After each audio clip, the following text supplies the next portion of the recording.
O governo do Rio de Janeiro liberou 150 milhões de reais para intervenções emergenciais em decorrência da tragédia em Petrópolis. Mas as estimativas são de pelo menos 300 milhões de reais para a recuperação da cidade imperial. E integrantes da bancada do Rio no Congresso vêm se mobilizando para ampliar os recursos numa espécie de mutirão federal. E sobre isso a gente conversa agora.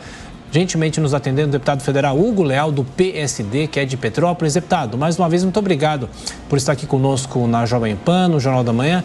É claro que é sempre difícil falar sobre o passado de dinheiro que talvez não tenha sido empenhado para evitar uma tragédia como essa, não é, deputado? Mas a partir de agora, o que é possível fazer? São recursos necessários, são recursos que vão ajudar de que forma a recuperação da cidade, principalmente? Bem-vindo mais uma vez.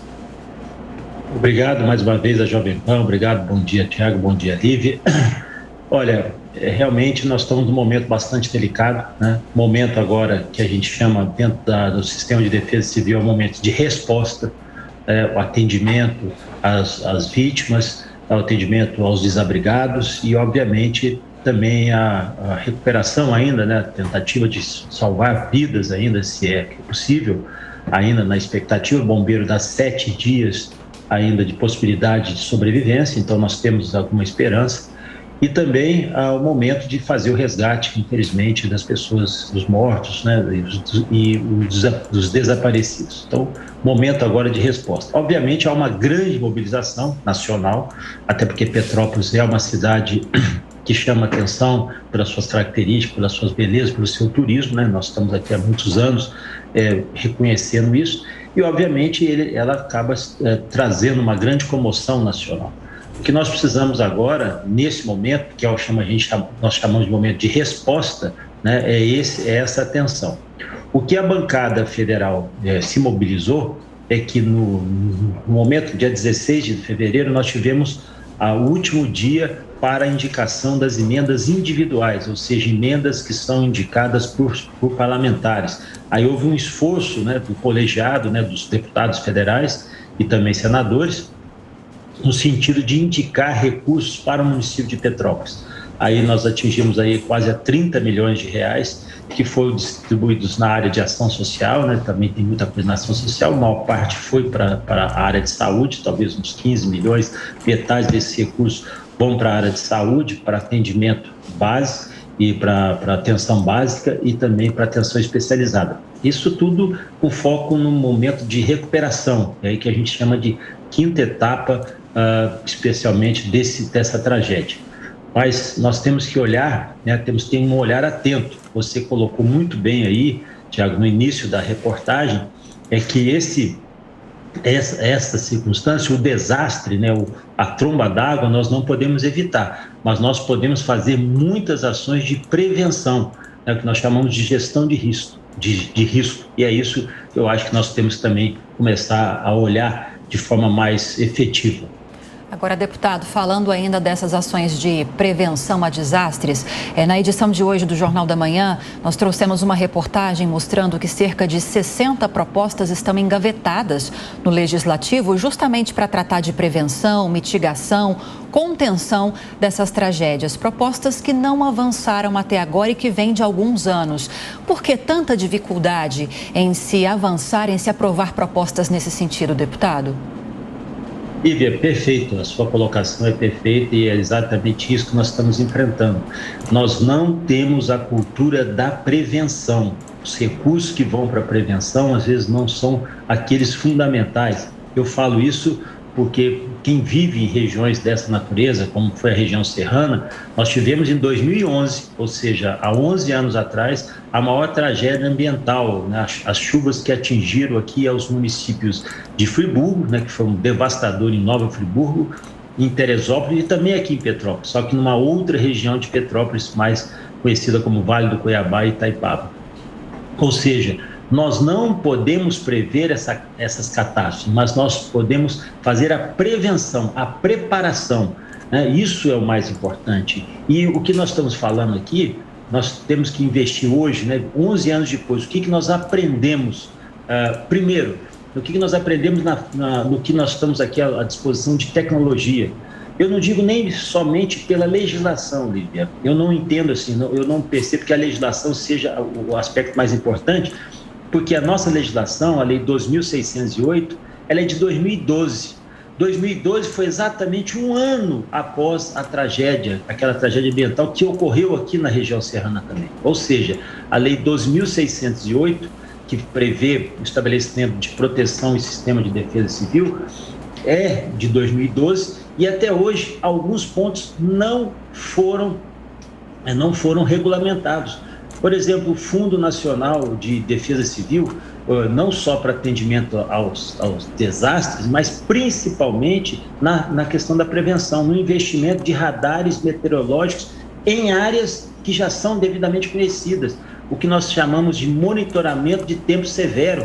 Ou seja, hoje os equipamentos que nós temos lá no CEMADEM são equipamentos bons, também de última geração, mas que em determinadas regiões, em determinadas alturas, eles não captam com precisão essas chuvas, como foi o caso aqui de Petrópolis, da tromba d'água, como já foi em 2011 e como foi agora. Então, repito, talvez nós não estejamos aqui, não temos que focar na questão da legislação. Acho que a legislação pode ser aprimorada, mas nós temos que investir na questão da tecnologia, principalmente dessa questão com os meteorologistas. Eu acho que cada vez mais capacitá-los para poder definir, para poder indicar.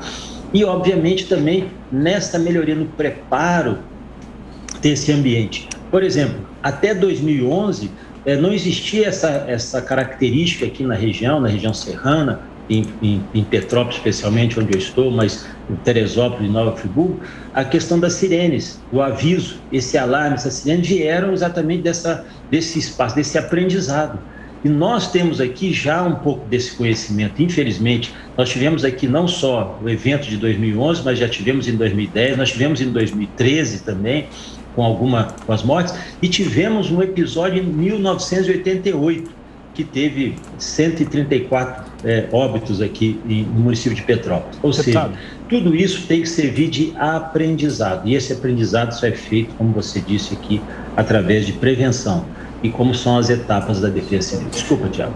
Deputado, só para a gente fechar a nossa conversa, a gente acompanhando os trabalhos que são feitos em Petrópolis nessa semana, nesses últimos dias, na verdade, a gente viu, obviamente, muita resistência de moradores de deixarem as casas. São áreas de risco, podem ter problemas com essa situação, pode voltar a chover. Eu pergunto, nesses projetos todos discutidos no Congresso, nesses recursos todos, qual que pode ser a saída para que se dê uma solução para essas famílias que moram em áreas de risco? E esse problema não é só em Petrópolis, aqui em São Paulo também, a mesma coisa, em Franco da Rocha, a gente viu a resistência de moradores de deixar as casas, porque obviamente não tem para onde ir. Como se resolve de vez esse problema, deputado?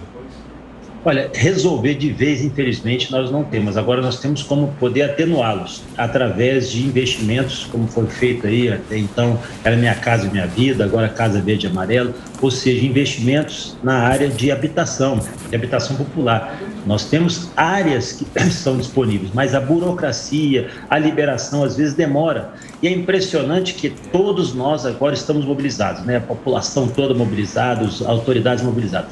Eu digo o seguinte, é bom que a gente tenha um experimento de 30, 60 e 90 dias. A cidade vai continuar precisando.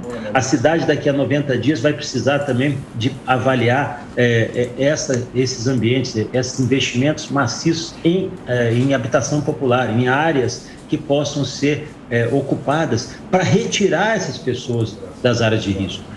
Focar, né? Nós já temos cadastros, muitos desses municípios já têm cadastro, é importante. E, infelizmente, o aprendizado vai ser através da dor. O que é lamentável, né? Nós assistimos, né, a quantidade de pessoas que, infelizmente, já estão de óbitos, né, 150. Infelizmente, esse número vai ser maior, porque o número de desaparecidos chega em torno de 200, e isso fica muito, mas muito chocante perto do que tem que ser feito. Eu concordo com você.